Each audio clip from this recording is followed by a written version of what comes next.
మీ ఎలాంటి వ్యాపార ప్రకటనలకైనా వెంటనే మా ఛానల్ సంప్రదించండి. అందరికీ నమస్కారం. నేను శిరీష. ప్రస్తుతం మనతో పాటు ఉన్నారు ప్రముఖ ఆధ్యాత్మికవేత్త త్రిపుర సుందరి పీఠం దైవజ్ఞ రమశర్మ గారు. గురుగారితో మాట్లాడతాం. నమస్కారం గురుగారు. నమస్కారం. శతమానం భవతి.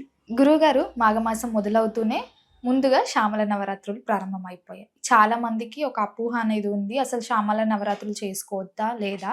కొంతమంది చేసుకుందాం అంటారు, కొంతమంది చేసుకోరు. యూట్యూబ్ పుణ్యమా అని చేసుకుంటే కొంతమందికి కీడు, లేకపోతే ఆచారమే లేదు, కొత్తగా ఇవేంటి అని చెప్పి అంటుంటారు. ముఖ్యంగా అసలు రాజశ్యామల నవరాత్రులు చేసుకోవచ్చు అంటారా? ఒకళ్ళు చేసుకుంటే విధి విధానాలు ఏంటంటారు? అసలు ఆ శ్యామల అమ్మవారి కథ ఏంటో కూడా తెలియజేయండి గురు. సంతోషం తల్లి. శ్రీ గురుభ్యో నమ. శ్రీ మహాగణాధిపతయే నమ. గురు బ్రహ్మ గురు విష్ణు గురుదేవో మహేశ్వర. గురు సాక్షాత్ పరబ్రహ్మ తస్మై శ్రీ గురవే నమ.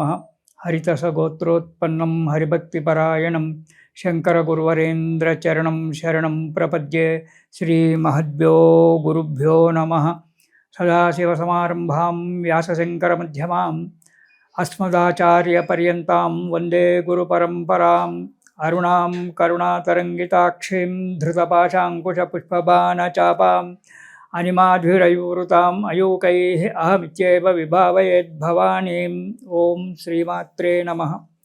ధ్యాయేయం రత్నపీఠే సుఖకలపటితం శృణ్వతీం శ్యామలాంగీం న్యస్తైకాంఘ్రీం సరోజే శశికలధరాం వల్లకీం వాదయంతీం కల్హారబద్ధమాలాం నియమితవిలసచ్చోళికాం రక్తవస్త్రాం మాతాంగీం శంఖపాత్రాం మధురమధుమదాం చిత్రకోధ్యానభాసితాం.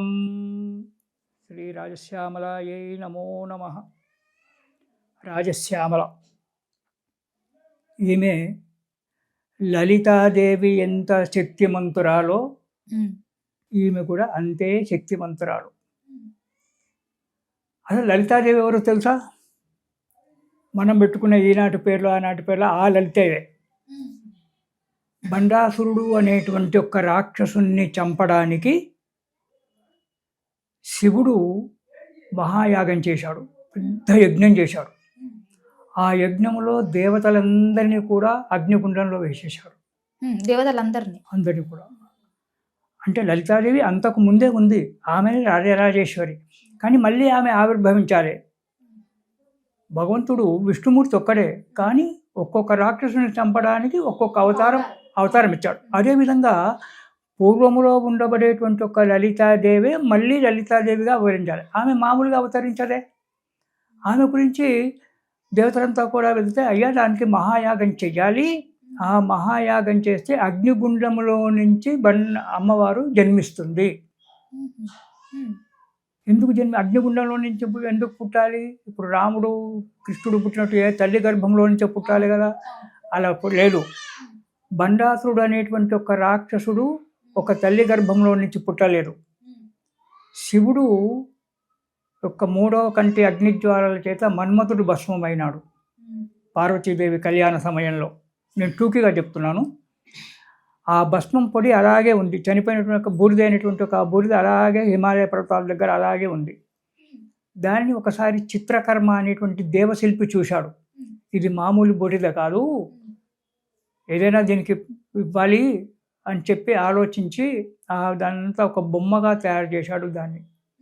ఇదంతా పైనుంచి బ్రహ్మదేవుడు చూస్తున్నాడు ఈ చిత్రకర్మ చేసే పనంతా కూడా. బొమ్మను చేశాడు. బొమ్మను చేసి ప్రాణప్రతిష్ఠ కూడా చేశాడు ఆ బొమ్మకి. అంటే అప్పుడు క్షణంలో పెరిగేవాళ్ళు కదా, వాడు పెరిగాడు. అది చూసి బ్రహ్మదేవుడు బండ అన్నాడు. అంటే బండ అంటే ప్రాకృత భాషలో బాగు అని అర్థం. మంచి పని చేశావు, దాన్ని బండ అంటారు ప్రాకృత భాషలో. వానికి బండాసురుడు బండు అనే పేరే వచ్చేసింది. ఇక ఆ బండు పెద్దగా పెరిగి వదిలిపెట్టాడు. చిత్రకర్మ వెళ్ళిపోయాడు. ఇక వీడు చెట్లలో పడి ఏడ్చాడు, పెరిగాడు, పెద్దగా అయ్యాడు. అప్పుడు శుక్రాచార్యుడి దగ్గర తీసి వీనికి అన్ని విద్యలు నేర్పించి, శుక్రాచార్యుడు రాక్షస గురువు కదా, అన్ని విద్యలు నేర్పించి చేసి నువ్వు తపస్సు చేసుకోరా నాయన అన్నాడు. వీడు తపస్సు చేశాడు. తపస్సు చేసిన తర్వాత బ్రహ్మదేవుడు వచ్చి ఏం వరం కావాలో కోరుకోరా అంటే, నాకు చావద్దు. రాక్షసులు కోరుకునేది మొట్టమొదటి యొక్క కోరిక ఇదే, మాకు చావు ఉండొద్దు, మేము ఎవరి వల్ల చనిపోకూడదు. ఎవరు చంపొద్దు, మాకు చావు ఉండొద్దు, అందరు నా చేతిలో ఓడిపోవాలి, ప్రపంచమంతా కూడా విశ్వమంతా నా చేతిలో ఉండాలి. సరేరా, విశ్వమంతా నీ చేతిలోనే ఉంటుంది, మరి నీకు చావు అనేటువంటిది ఉండాలి కదా, పుట్టినప్పుడు చావాలి, జననం ఉన్నప్పుడు మరణం కంపల్సరీ ఉండాలి.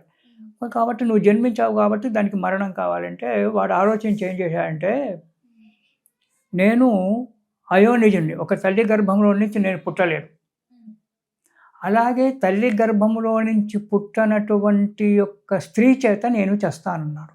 కోరిక ఎంత పెద్దదో ఆలోచించు. నేను తల్లి కడుపులో నుంచి పుట్టలేదు, ఒక బూడిదలో నుంచి పుట్టాను. అలాగే తల్లి కడుపులో నుంచి పుట్టనటువంటి అయోనిజ అయినటువంటి ఒక స్త్రీ చేతిలో నాకు మరణం కావాలి అన్నాడు.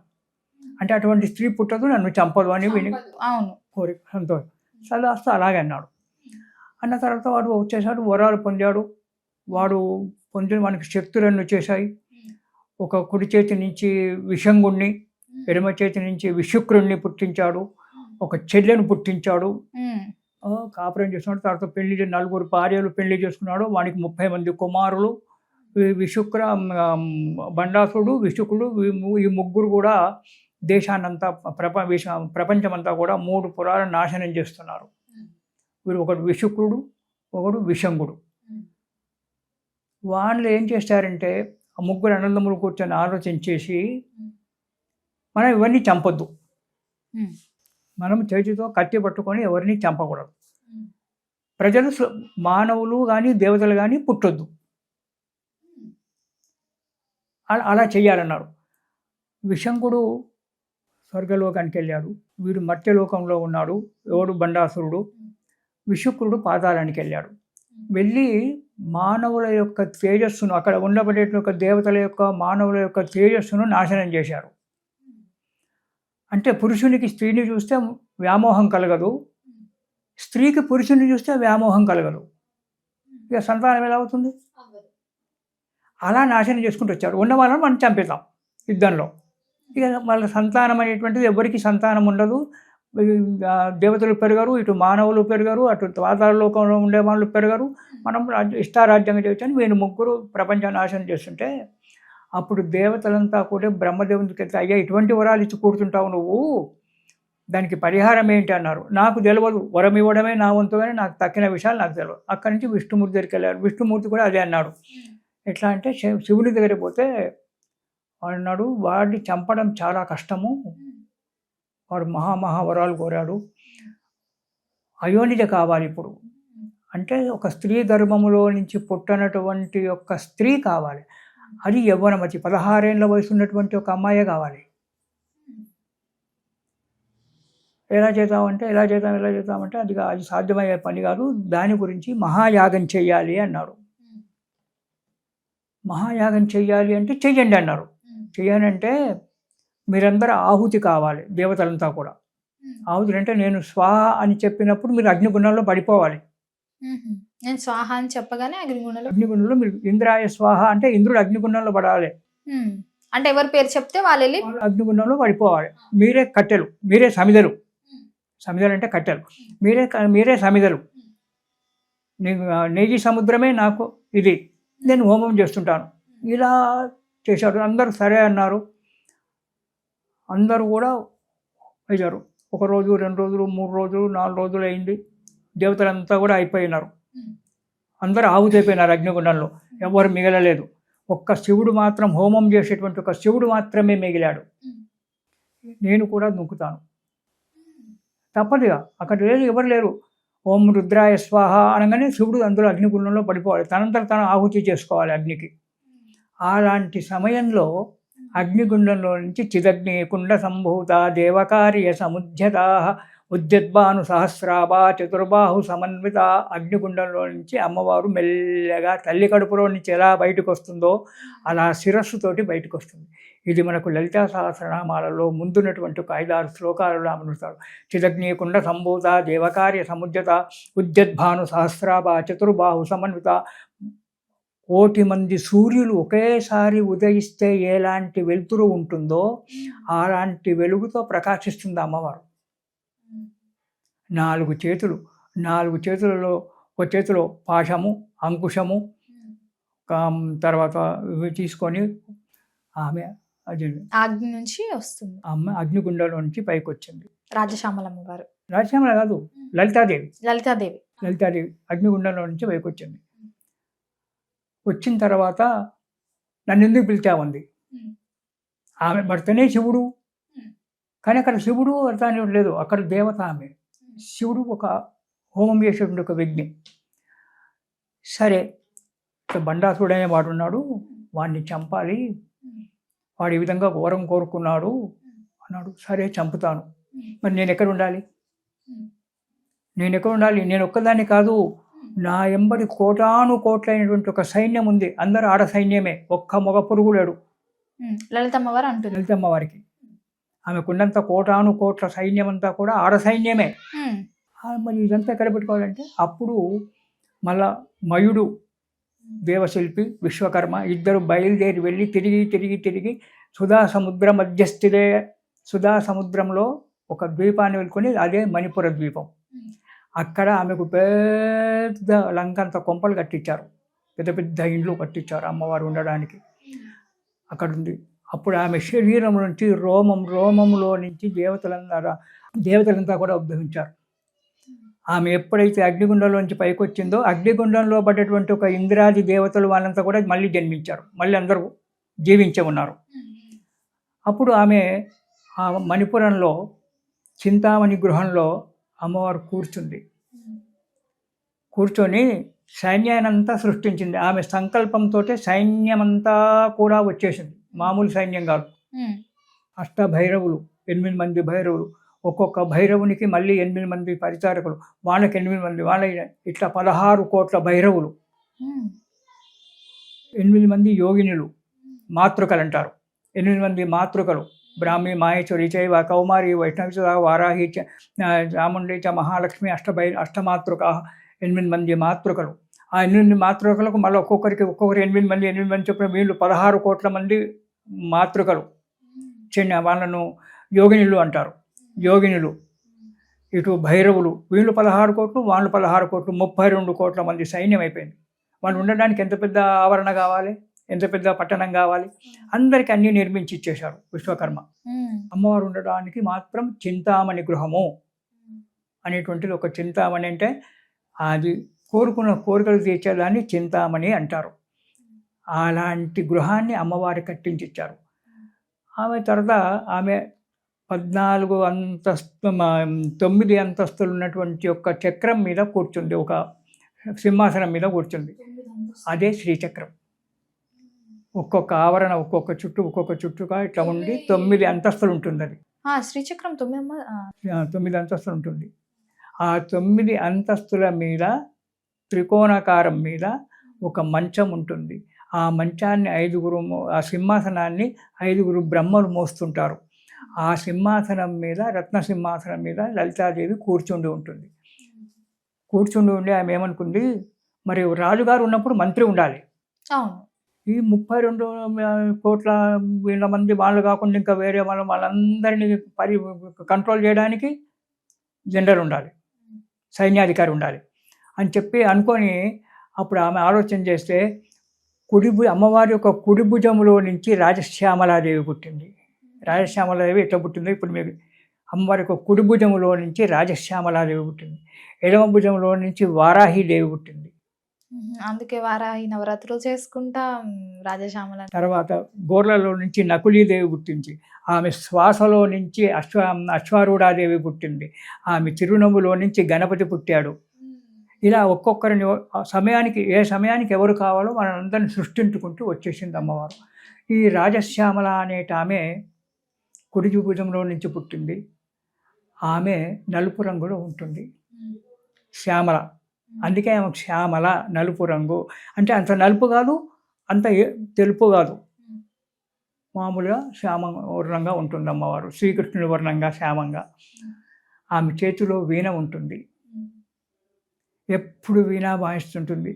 పాశాంకుశ వాళ్ళన్నీ కూడా అమ్మవారి దగ్గర, ధనుస్సు, పంచ అవన్నీ కూడా అమ్మ దగ్గర ఉంటాయి. ఆ అమ్మవారు రాజశ్యామలాదేవి ఉద్భవించింది. తల్లి ఏం చెయ్యాలి అండి. ఆమెకు 16 సంవత్సరాలు లలితా త్రిపుర సుందరికి. షోడశ వర్షాత్ భవేత్ కన్య ఎప్పుడు 16 వర్షాలే. సూర్యచంద్రాదులు ఉన్నంత వరకు లలితా త్రిపుర సుందరి 16 సంవత్సరాల వయసే ఉంటుంది, అంతే, అంతకంటే పెరగదుగా, తగ్గదు. రాజశ్యామల 15, 1 సంవత్సరం తక్కువ. వారాహిదేవి 14 సంవత్సరాలు. ఇట్లా వాళ్ళని సృష్టించింది.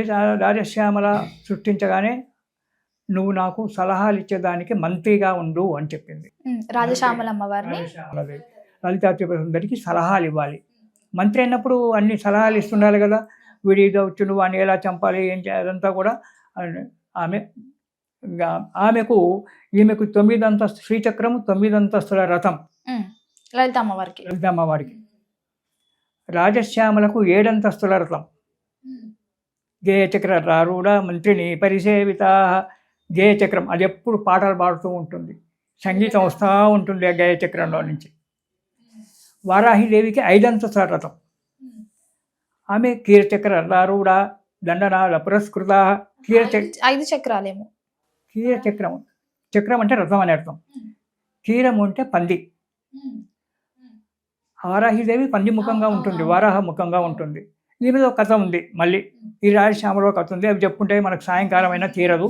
అది ఈ వారాహిదేవికి వరాహముఖం కాబట్టి ఆమె సైన్యం అంతా కూడా వరాహముఖంగానే ఉంటుంది. ఆమె రథాన్ని కూడా వరాహాలు పందులే లాగుతుంటాయి. ఆమెకు సైన్యాధికారి పదవి ఇచ్చింది వారాహిదేవికి. ఆమె ముఖం కోపం కానీ అమ్మ, మనసు మాత్రము వెన్న. వారాహిదేవి ముఖం చూస్తే భయంకరం అవుతుంది, మనసు మాత్రం నవనీతం.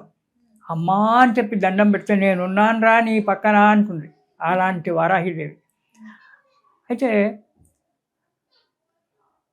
తర్వాత ఆమె ముఖ కమలములో నుంచి బాలా త్రిపుర సుందరి దేవి పుట్టింది. ఎవరు? వారాహి అమ్మవారు కదా. లలితా త్రిపుర సుందరి ముఖములో నుంచి ఆమె కళ్ళు మూసుకొని నాకు సంతానం అయితే బాగుండు అని చెప్పి అనుకుందట లలిత అమ్మవారు. అనుకుంటే అప్పుడు ఆమెకు బాలా త్రిపుర సుందరి దేవి పుట్టింది. నవవర్షాత్ భవేత్ కన్యా బాలా త్రిపుర సుందరి. ఆమెకు 9 ఏళ్ళే. ఎప్పుడు నా ఇష్టమైన దేవత, నేను పూజ చేసుకునేటువంటి ఒక దేవత ఆ బాలా త్రిపుర సుందరి. ఎప్పుడు 9 వయసు లంగా పరికిని వేసుకొని హాయిగా చెంగా తిరుగుతూనే ఉంటుంది. మళ్ళీ ఇక్కడ ఉండొచ్చు, ఇక్కడ ఎక్కడుందో ఆమె కూర్చొని నేను చెప్పే కథ అయిన ఎప్పుడో 2 దెబ్బలు నెత్తిలో కొడుతుంది తప్పు చెప్తే. ఆ బాలా త్రిపుర సుందరి ఆమె ముఖంలో నుంచి బండాసుని యొక్క శక్తిని మంత్ర విద్యను పాడు చేయడానికి, విఘ్నం చేయడానికి గణపతిని సృష్టించింది లలితా త్రిపుర సుందరి. ఇలా ఒక్కొక్కరిని నకులీదేవి వీళ్ళందరినీ ఎంతోమంది దేవతలను పుట్టించింది. వాళ్ళంతా కూడా దేవతలు. అయితే లలితా త్రిపుర సుందరికి మనం ఆశ్వీజ మాసంలో, అంటే మన దసరా ముందు నవరాత్రులు చేసుకుంటాం, దేవి నవరాత్రులని. కొందరు లలితా త్రిపుర సుందరి అంటారు, కొందరు కాళిక అంటారు, ఏమైనా అంతా ఆమె యొక్క రూపమే. ఆ 9 రోజులు చేసుకుంటాం. ఈ రాజశ్యామలకు వారాహిదేవి కూడా నవరాత్రులు చేయాలి అని చెప్పి ఉంది శాస్త్రం. అయితే వీటిని గుప్త నవరాత్రులు అంటారు.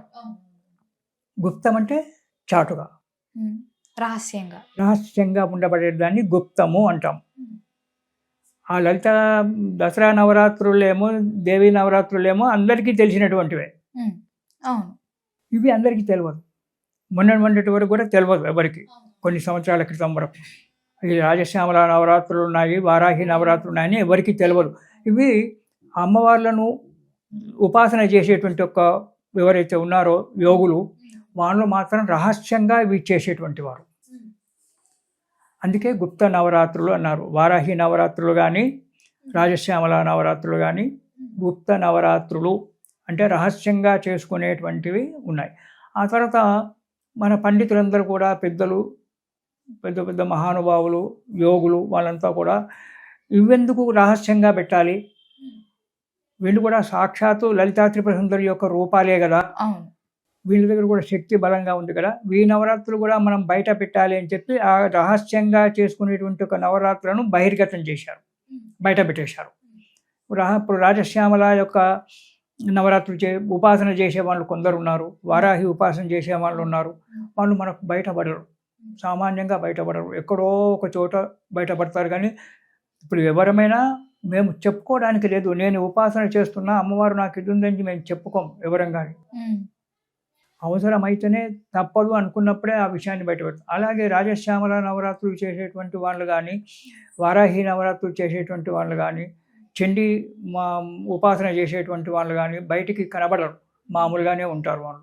కానీ శక్తి బలమైనటువంటి ఉంటుంది. ఆ శక్తి అమ్మవారు ఎప్పుడు శరీరం మీద ఆవాహన అయి ఉంటుంది. గురుగారు ఒకవేళ ఈ నవరాత్రులు పూజ చేస్తున్నప్పుడు ఎవరికైనా చెప్తే మనకు ఆ ఫలితం దక్కదా? ఎందుకు దక్కదు? అంటే ఇప్పుడు గుప్తంగా ఉండాలి, చెప్పకూడదు. దూరంగా ఉండాలి అంటే దాన్ని బహిర్గతం చేసుకోవద్దు. అంటే నేను చేస్తున్నా అని నేను ఇంత అనేటువంటిది అంటే రమణ మహర్షి అది అంటాడు. రమణ మహర్షి దగ్గరికి వెళ్ళి ఒక వ్యక్తి అడుగుతాడు, నువ్వెవరు అంటారు. అసలు నేనెవరో తెలుసుకో అంటాడు. నువ్వెవరో నువ్వు తెలుసుకున్నాక నన్ను అడుగు.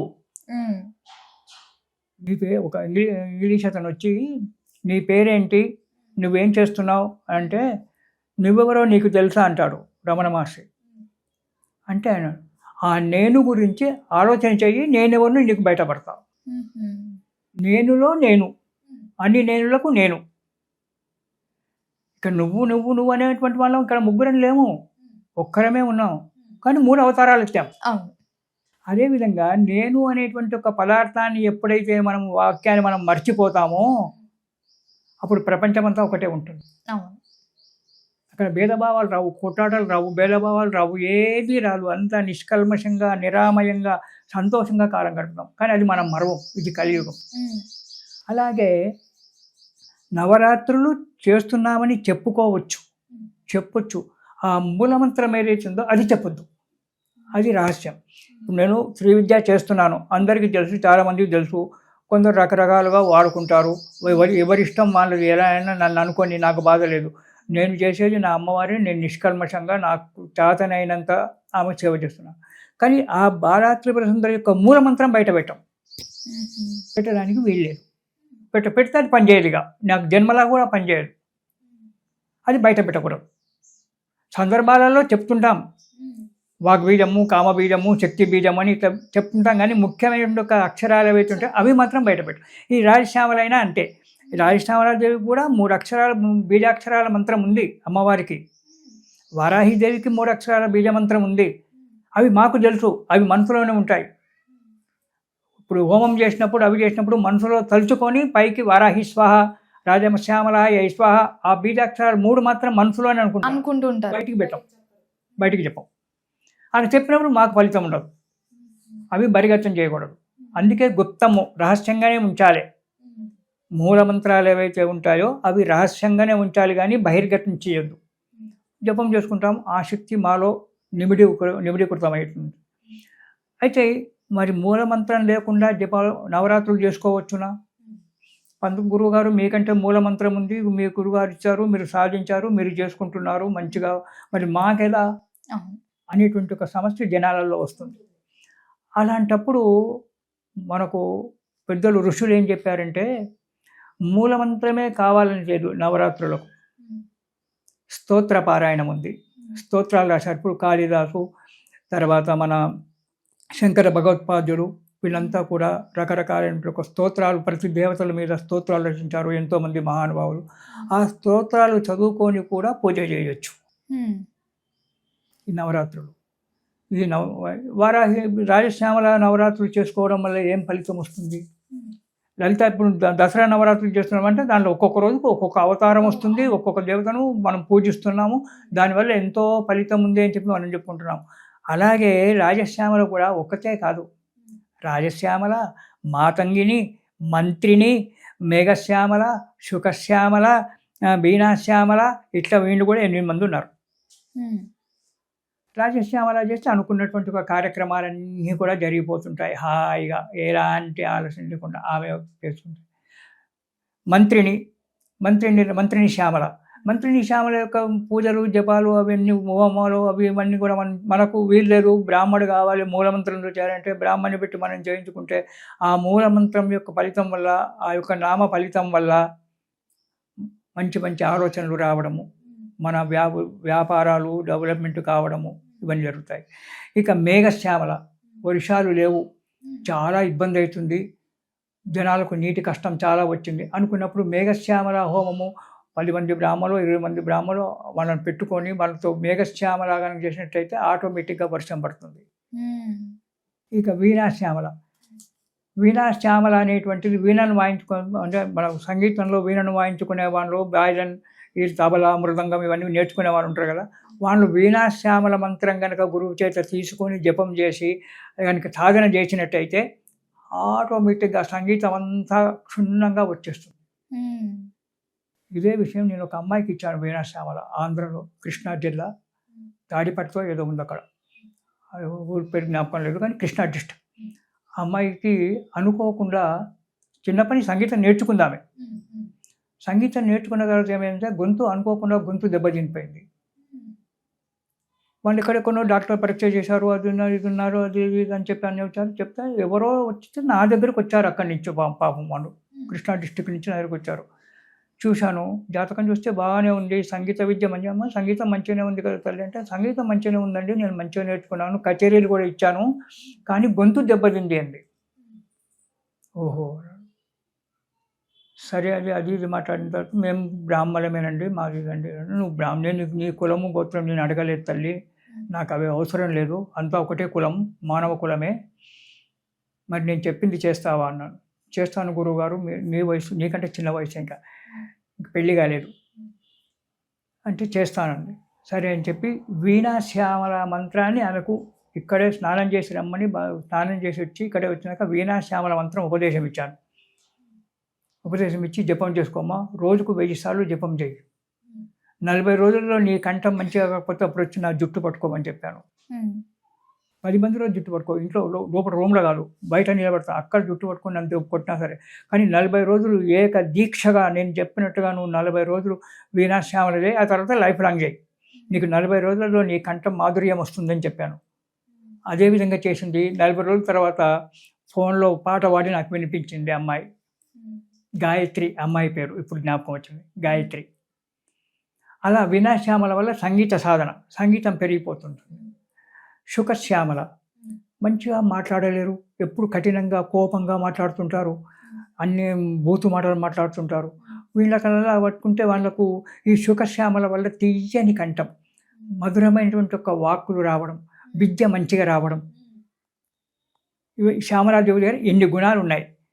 ఇప్పుడు రాజశ్యామల ఉంది, ఉద్యోగం దొరకడం లేదు, రాజశ్యామల మంత్రం నేను ఇచ్చాను అనుకో, కొంత రాసి ఒక మంత్రం దానికి అంటే మామూలుగా చదువుకునేటువంటి ఆ మంత్రం చదువుకున్నావు అనుకో, నీకు ఉద్యోగం దొరకాల్సిందే.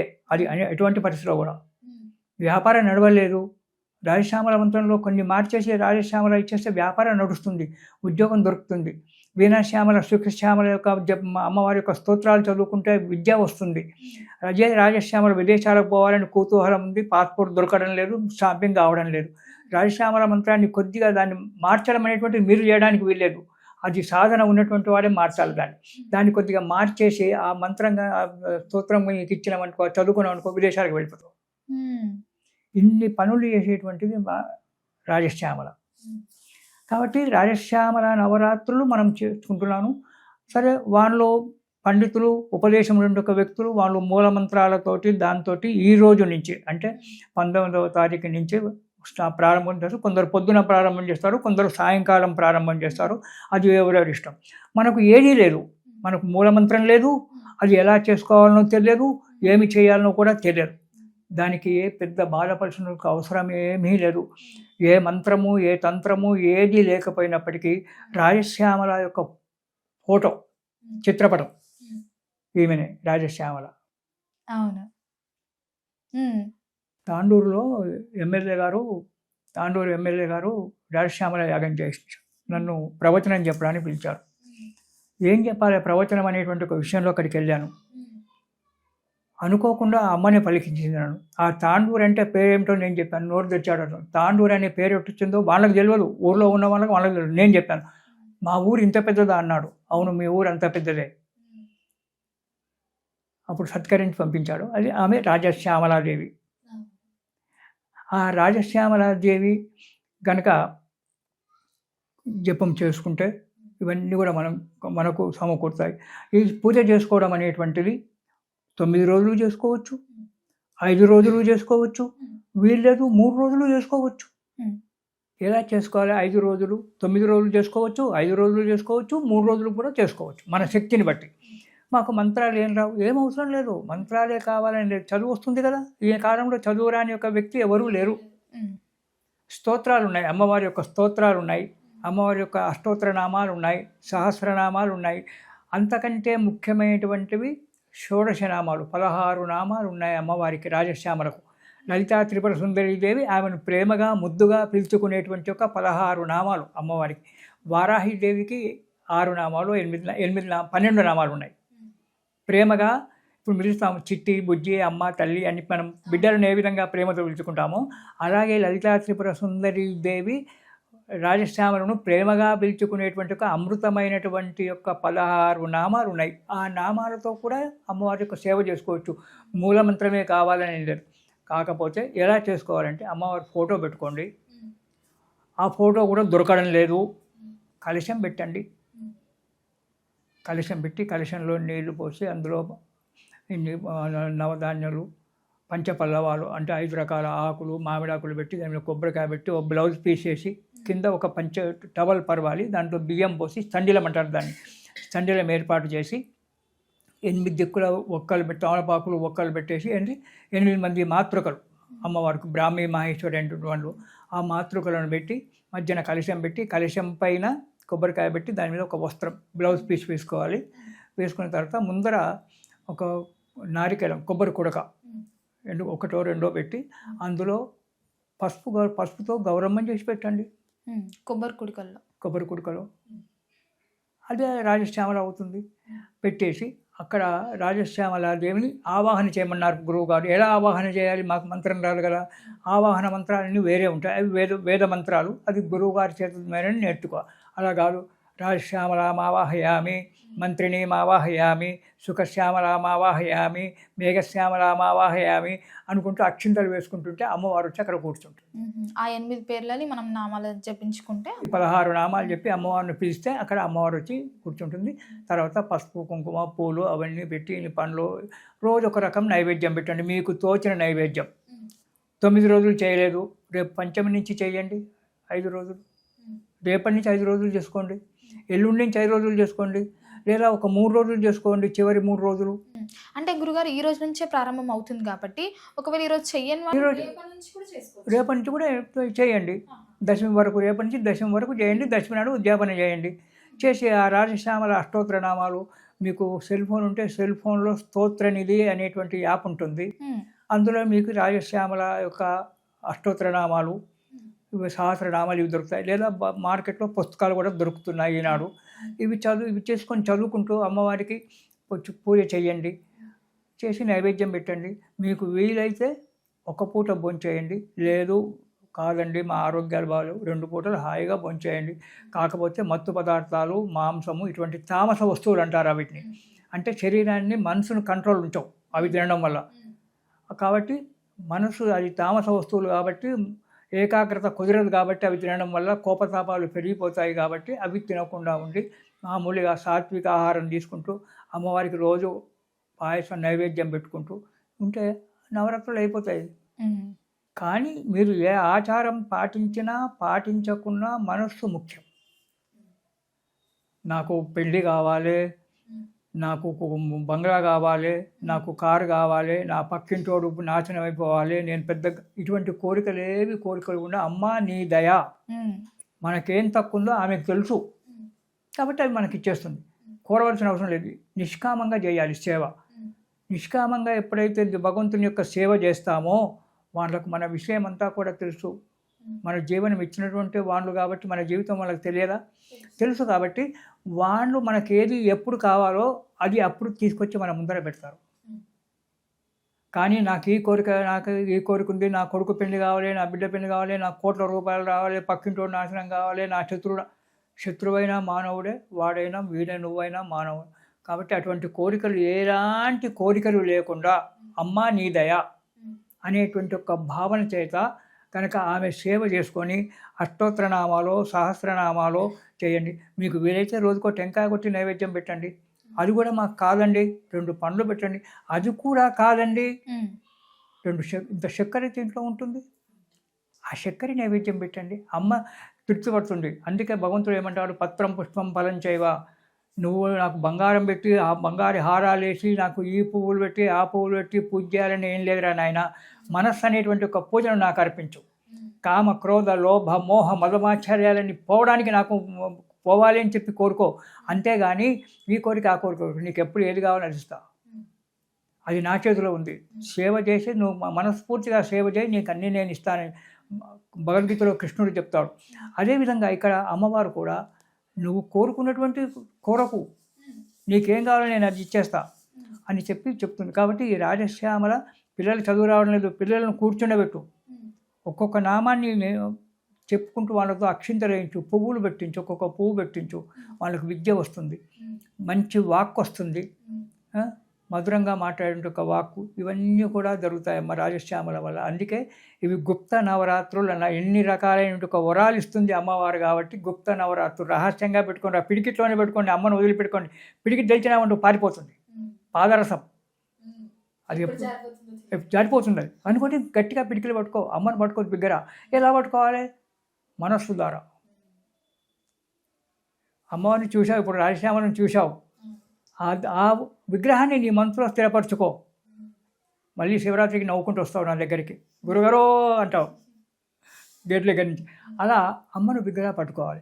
ఇక అమ్మవారి 16 నామాలు లలితా త్రిపుర సుందరేవి ముఖ్యంగా ప్రేమతో పిలిచినటువంటి ఒక నామాలు ఏంటంటే సంగీత యోగిన్యై, శ్యామాయై నమః, శ్యామలాయై నమః, మంత్రనాయికాయై నమః, ఓం మంత్రిణ్యై నమః, ఓం సచివాయై నమః, ప్రధాన్యై నమః, శుకప్రియాయై నమః, వీణావత్యై నమః, వైనిక్యై నమః, ఓం ముద్రిణ్యై నమః, ఓం ప్రియాంకప్రియాయై నమః, నీపప్రియాయై నమః, కదంబిన్యై నమః, కదంబ వనవాసిన్యై నమః, సదా మదాయై నమః. 16 నామాలు. మనం పిల్లల్ని ఎలా పిలుచుకుంటామో అలా పిలిచింది లలిత అమ్మ. కాబట్టి ఆ ప్రియమైనటువంటి ఒక ఈ 16 నామాలు మీకు యాప్లో దొరుకుతాయి, లేదా పుస్తకంలో కూడా దొరుకుతుంది.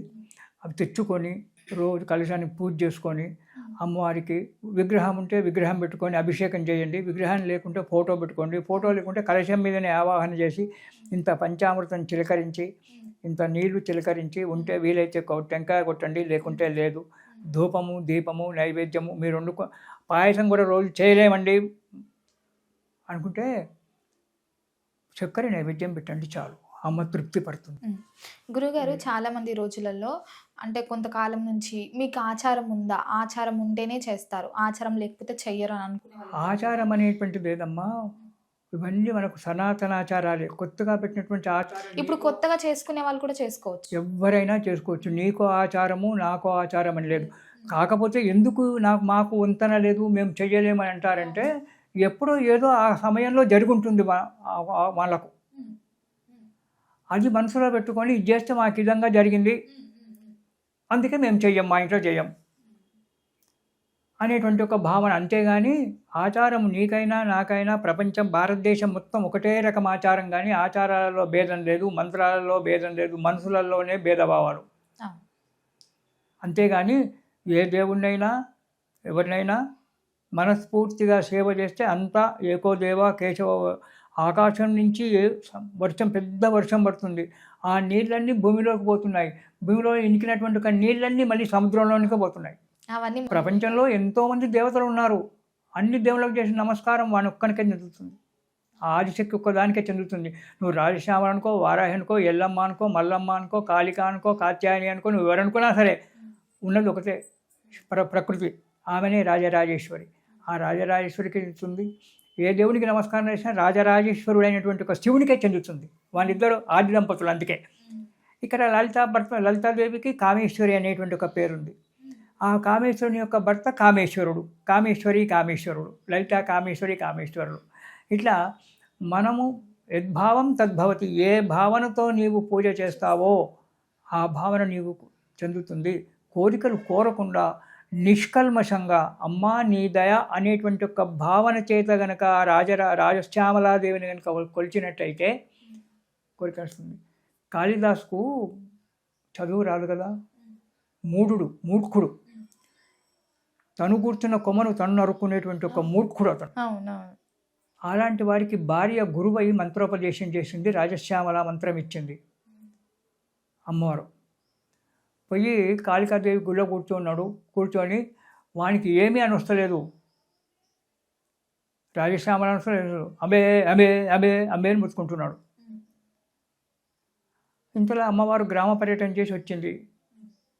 వచ్చిన తర్వాత అరే తలుపు తీరా అని తీయలేదు. ఏం కావాలి?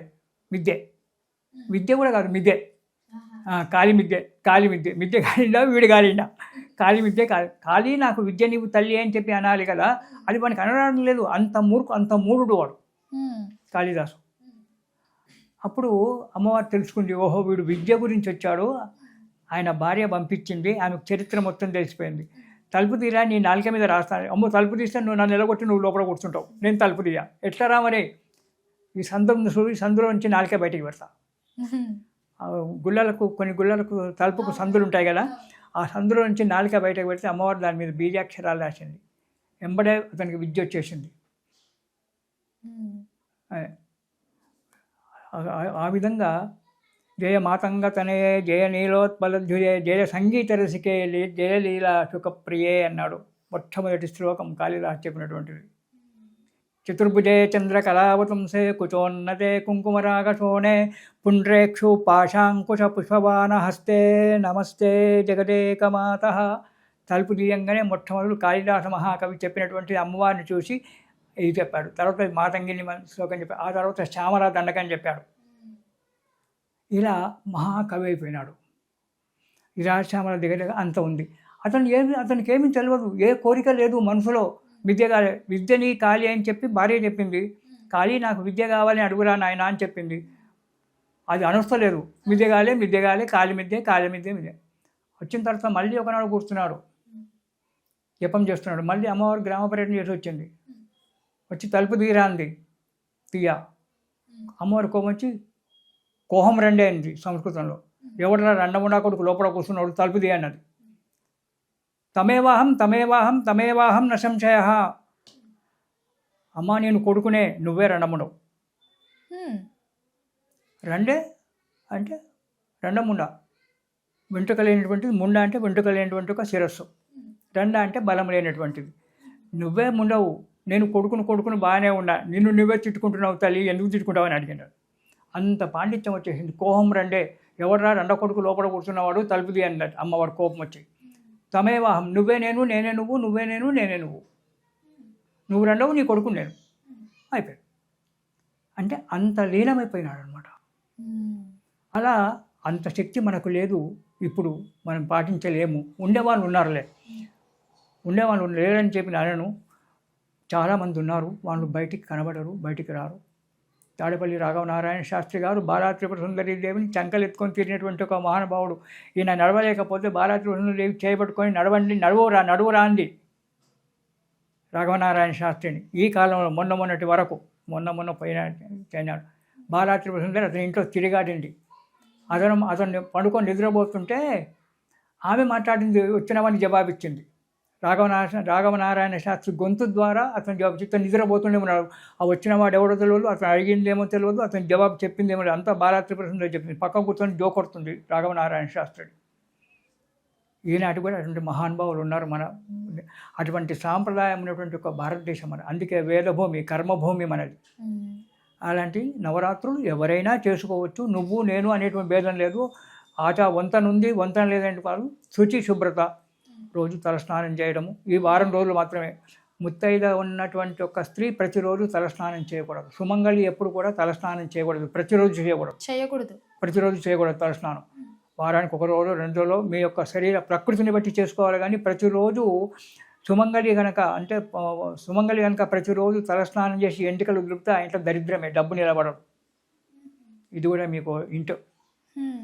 కాబట్టి ప్రతిరోజు తలస్నానం చేయకూడదు. మామూలు ఒక కేరళ వాళ్ళది రాక్షసత్వం. కేరళ మహిష్మతిపురం కాబట్టి వాళ్ళు ఒక్క వాళ్ళే అక్కడ ప్రకృతిని బట్టి వాళ్ళు రోజు తలస్నానం చేస్తారు. తలకు కొబ్బరి నూనె పెట్టుకుంటారు వాళ్ళు. వంటలలో కూడా కొబ్బరి నూనె వాడతారు వాళ్ళు. కొబ్బరి నూనె తలకు మనం కూడా పెట్టుకుంటాం, కానీ అక్కడ వంటకు కూడా కొబ్బరి నూనె వాడతారు. కాబట్టి వాళ్ళు ప్రతిరోజు అక్కడి వాళ్ళకు మాత్రమే ప్రతిరోజు స్నానం. మనకు లేదు.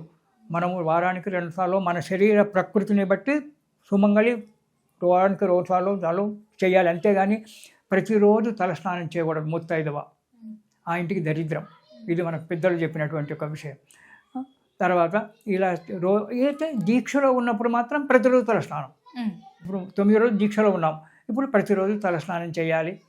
శుభ్రమైన ఒక బట్టలు కట్టుకొని, కొత్త బట్టలే కావాలని మొగన్ని బాధ పెట్టొద్దు.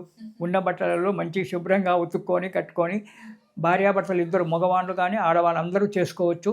ఇద్దరు కూర్చొని ఆ రాజశ్యామలాదేవిని 9 నుంచి సాయంకాలం, ఈరోజు సాయంకాలం కూడా పెట్టుకొని అమ్మవారిని చేసుకోవచ్చు.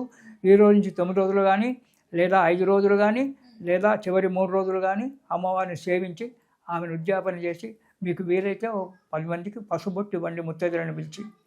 ఆ వ్రతం అయిపోయిన తర్వాత చివరి రోజు మీకు పుణ్యం లభిస్తుంది. అమ్మవారి అన్ని రకాలుగా ఉంటుంది. ఇది రాజశ్యామల యొక్క నవరాత్రుల యొక్క చరిత్రమ్మ. ఆ రాజశ్యామలాదేవిని మంచిగా మనసులో నిలుపుకొని మనం కనుక చేసుకున్నట్టయితే సకల సంపదలు, చెప్పాను కదా ఆమె ఎన్ని రకాల వరాలు ఇస్తుందో, ఇవన్నీ కూడా మనకు పొందుతుంటాం, చేస్తుంటాం. కాబట్టి అందరూ కూడా చేసుకోండి, సంతోషంగా ఉండండి. ఇది శుభం. గురుగారు, మొత్తం మీద ఆ రాజశ్యామల అమ్మవారి గొప్పతనాన్ని తెలియజేసి ఆధ్యాత్మిక పరంగా మాకు ఎన్నో తెలియజేశారు. ధన్యవాదాలు. సంతోషం తల్లి, శుభం.